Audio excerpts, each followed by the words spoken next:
what's up everybody? Thank you very much for being in one of my classes. Today we are going to do a listening exercise, and in this case we are going to do the B2 level exercise. So this is what we're gonna do. I'm gonna play an audio about how false information spreads. There's gonna be a conversation between a man and a woman, and she is gonna tell the audience, that means us, about how false information spreads on internet, alright? So I want you to have a piece of paper and a pen so you can listen and write your answers. Maybe take notes about things that you find interesting or necessarily for the answers, and that'll be it. So pay attention to the audio, but before we start, I want to make sure that you know some words that are going to be played in the audio. The first word that they are going to mention, and I want you to know, is this: aardvark. An aardvark is an African mammal with a long nose that eats ants.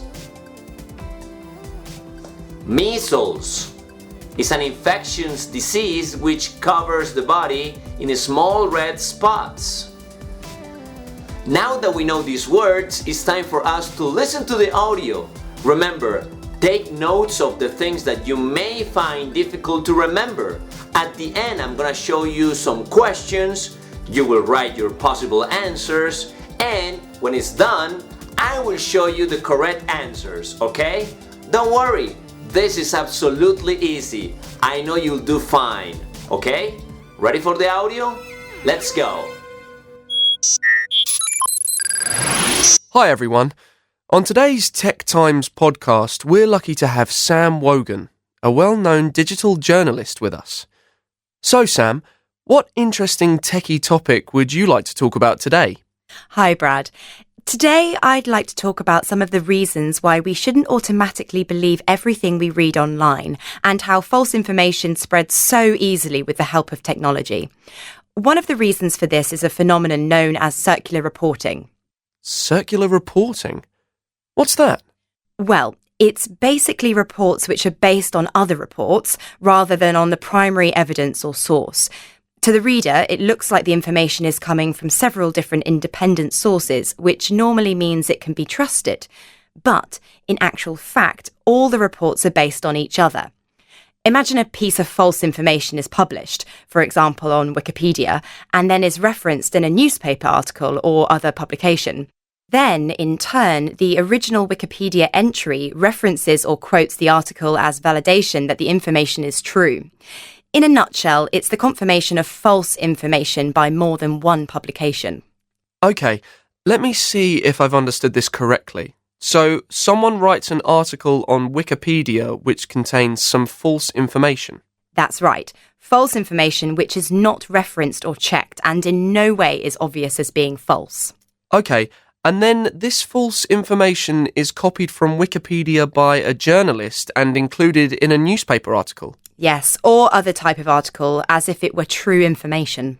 And then Wikipedia references the newspaper article, which verifies the information in the original Wikipedia article as being true.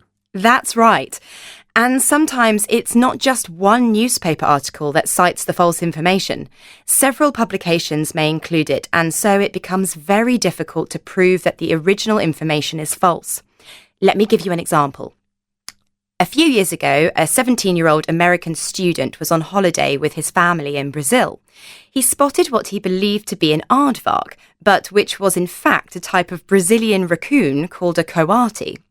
When the boy got home after his holiday, he went online and changed the Wikipedia entry by adding the name Brazilian aardvark to the information on the article, as a sort of joke, and then he forgot about it and thought nothing more of it.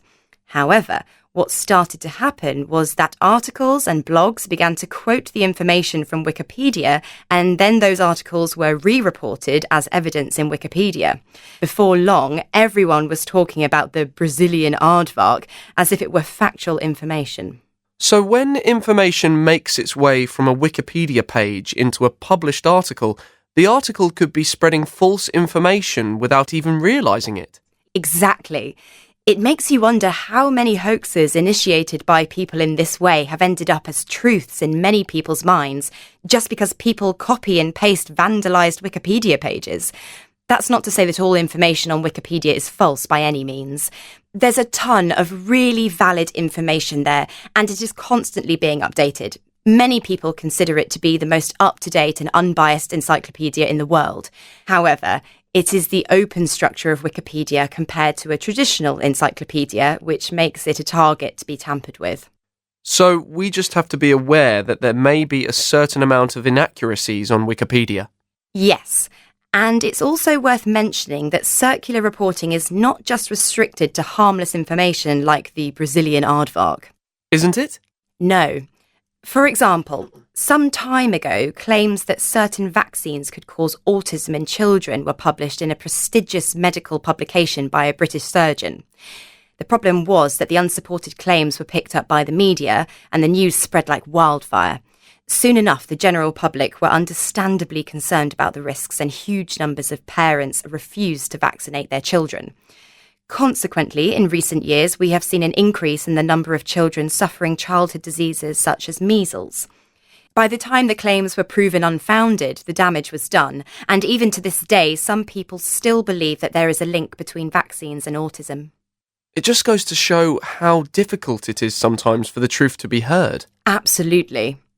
So, in practical terms, how can we be sure that what we're reading is true?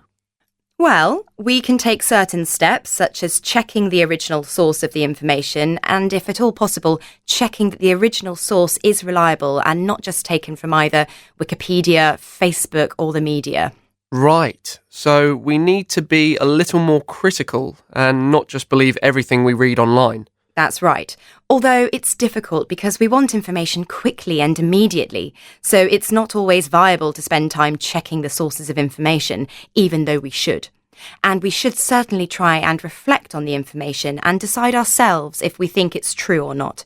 If you feel unsure about the validity of certain information, then there's no harm in looking into it further to check how true it actually is. That's very true. We often take things at face value and don't really take the time to think critically about them.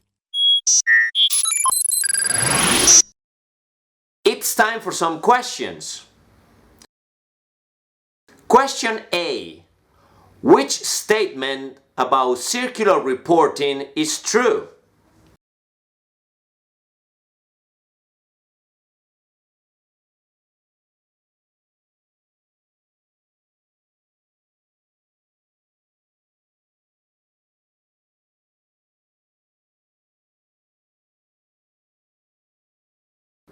B.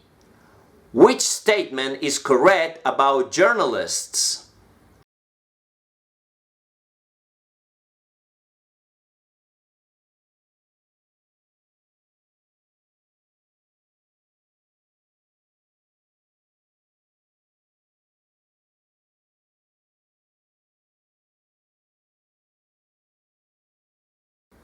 C. Which statement is correct?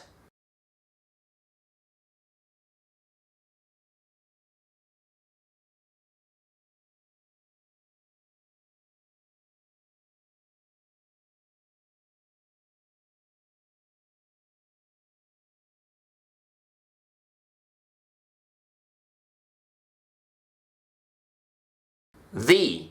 Which statement is true about Wikipedia?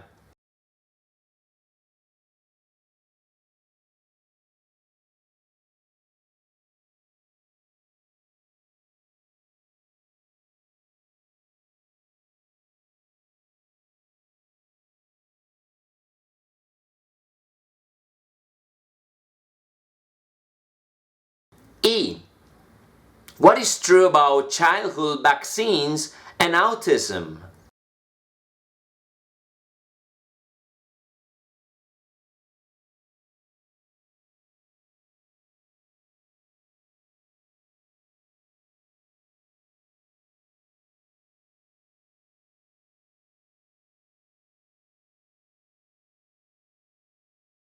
And finally, F.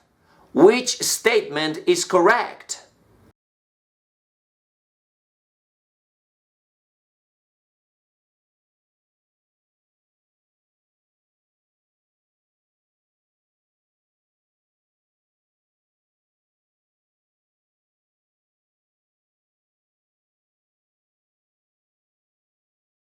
How was it? Difficult or easy?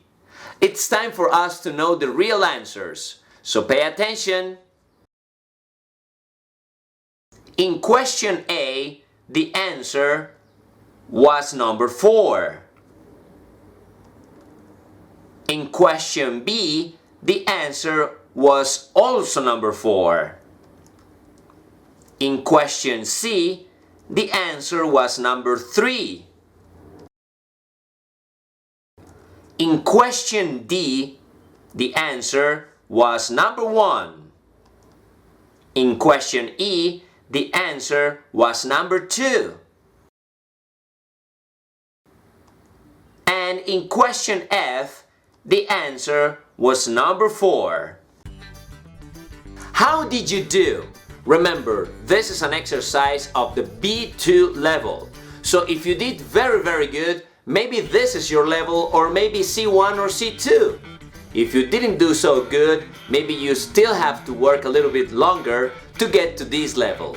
Alright guys, I hope you liked this class. Remember to subscribe and share this video with your classmates. I'll see you later, my friends.